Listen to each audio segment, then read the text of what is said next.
iskuulka ku ammaano laba shay oo runtii aad caqabad ugu ahayd ardayda Soomaaliyeed oo aan isla iskuulka waa xalliyay farxad weyn inoo tahay maanta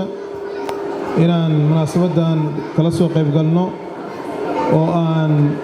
wajiga runta ah ee Royal Muslim aan aragno maanta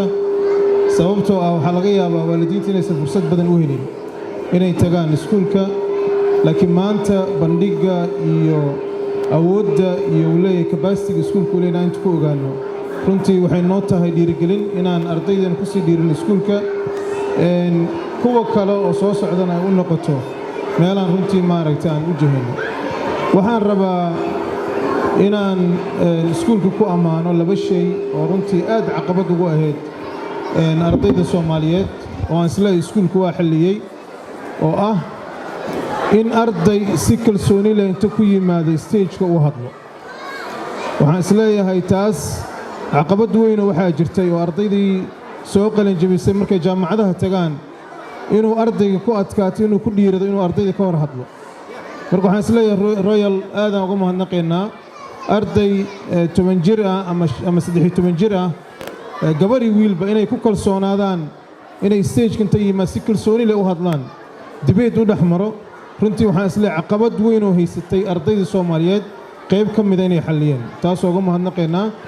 midda labaadna luqadda Ingiriiska oo runtii arday kastoo iskuul dhigta hadhow ay sugayso inuu jaamacad ku dhigto taasna waxaan isleeyahay waxay u noqotay fursad arday ku barbaara Royal Muslim Primary hadhow mustaqbalkiisa dambe markuu jaamacad ku biiro inuusan caqabad badan kala kulmi doonin luqadda Ingiriiska marka waxaan leenahay labadaas waxaan isleeyahay Royal xal ayuu u helay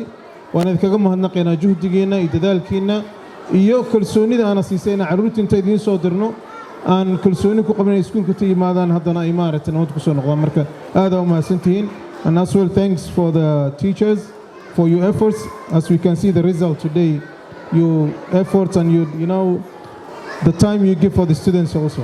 so they have the courage to speak English in front of everyone with the confidence that's really it was a good achievement thank you